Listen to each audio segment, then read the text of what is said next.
Welcome to The Explainer. Today, we're diving headfirst into what we're calling the Ronaldo dilemma, decoding that wild 1-1 draw between Portugal and DR Congo. Let's just jump right into this, because to truly grasp what went down on the pitch in Houston, we have to rewind a bit and set the scene. Imagine the psychological weight in the air. The tournament is in full swing, and the entire footballing world is buzzing from the night before.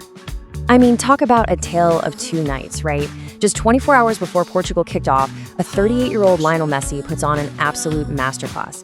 He drops a hat trick, shatters records, and basically reduces the entire stadium to tears, reminding us all why he's one of the greatest to ever do it.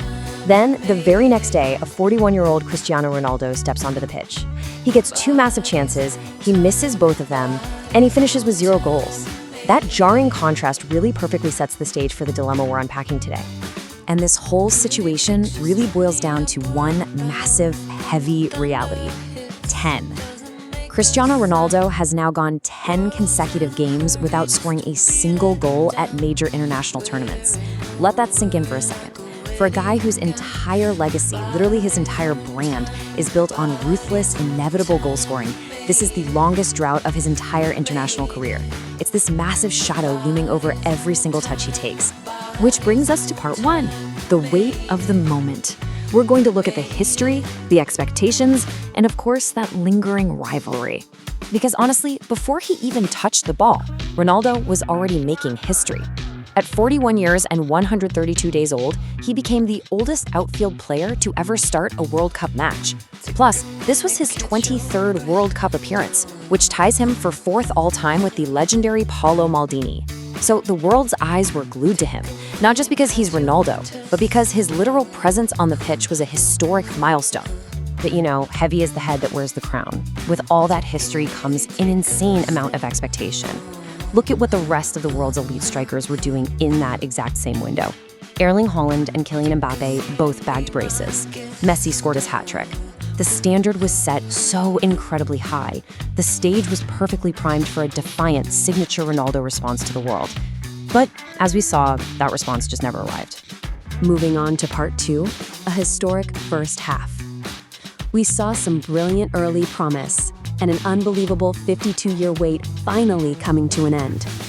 To be fair and give credit where it's due, Portugal came out flying. Just 6 minutes after kickoff, João Neves rises up and heads an absolute beauty of a cross from Pedro Neto into the back of the net. Perfect start, right? Well, football is completely unpredictable. DR Congo was definitely not just there to make up the numbers. Right on the stroke of halftime, we're talking the 5th minute of stoppage time, they strike back. A short corner leads to a cross, and an unmarked Yone Wissa thumps a header right into the roof of the net. Actually, looking back at Portugal's opening goal, there's this wild generational contrast that is just so fascinating. On one side, you have João Neves, who at just 21 years old becomes the 3rd youngest Portuguese scorer at a World Cup. And on the other side, watching him, you have the legendary captain, Cristiano Ronaldo, the oldest player on the pitch. It's like a vivid snapshot of Portugal's future and its past colliding in this one single moment of celebration. And man, we absolutely cannot understate how monumental DR Congo's equalizer was. It was a massive historic achievement. Before Wissa's header, this nation's last World Cup goal came all the way back in 1974, back when they competed as Zaire. That is a staggering 52-year drought, over half a century between their first World Cup appearance and their first World Cup goal. It was just pure magic for them, and it completely flipped the psychology of the match heading into the tunnel. All right, into part 3. Second half frustrations. This is where the missed chances and the ruled out goals really start piling up. Coming out of the half, you could literally feel the tension building in the stadium, and it peaked almost immediately. Just 10 minutes in, João Neves chests down a cross, and João Cancelo strikes this unbelievable overhead kick into the back of the net. The stadium absolutely erupts, but it's a false hope. Cancelo had drifted offside, the goal is wiped out. And you could practically feel the collective frustration of the Portuguese squad spiking in real time. As the clock ticked down to that final 1-1 whistle, desperation led to some huge missed opportunities for both teams. DR Congo's Cedric Bakambu actually hit the near post, though it got called back for a foul. But the real focus, it was squarely on Portugal's number 7. Ronaldo found himself with 2 golden opportunities to snatch the winner, the exact type of moments he has buried hundreds of times in his sleep. Yet, he poked both of those half efforts wide of the post. two completely uncharacteristic misses from one of the greatest finishers in sports history. Which leads us to part 4, the Ronaldo dilemma, and the underlying tactical crisis we really need to unpack. Now, what's really interesting about this next piece of data is how startling the disparity is. Look at this.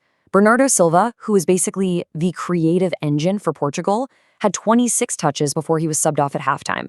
Cristiano Ronaldo, the absolute focal point of the attack, had 29 touches, but he played the entire 90 minutes. A guy who played half the game saw almost as much of the ball as the striker who played the whole game. It really highlights a severe lack of involvement up top. And yeah, we've got to talk about the elephant in the room here. The match footage showed this really costly, recurring pattern. Teammates were actively squandering better attacking options because they were just hyper-focused on feeding the ball to their 41-year-old captain. It's almost like their unselfishness, their mandate to force the ball to the number 7 no matter what, was actively destroying Portugal's attacking flow. And if you want the analytical climax of that tactical problem, here it is, and it is staggering. Portugal completed a World Cup record 724 passes. 724. Yet, look at their expected goals, their XG. Despite hoarding the ball, Portugal's XG was a shockingly low 0.64. DR Congo, with way less possession, generated an XG of 0.82. Let that sink in. More possession, record-breaking passes, but fewer actual quality chances that a team ranked way below them. That right there is the glaring symptom of a broken attacking system. So let's wrap this up with part 5, the Uzbekistan question. It's the ultimate battle of loyalty to the past versus getting results. Ultimately, Portugal is caught in this massive, uncomfortable tension. On one hand, you have Cristiano Ronaldo. He is an untouchable global icon, the captain, and frankly, the reason millions of people even tune in to watch. But on the other hand, you have the cold, hard, results-driven reality of tournament football. The data and the performance on the pitch are screaming that building the team around him just isn't yielding the output they need anymore. It really looks like Portugal's results are being actively compromised by this unwavering loyalty to their own history.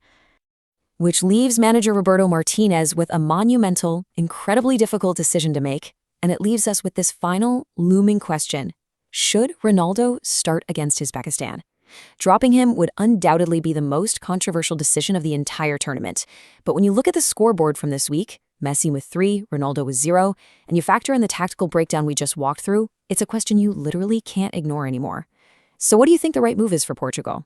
Thank you so much for joining me for this explainer. I hope this helped you see the full story behind the score. We'll see you next time.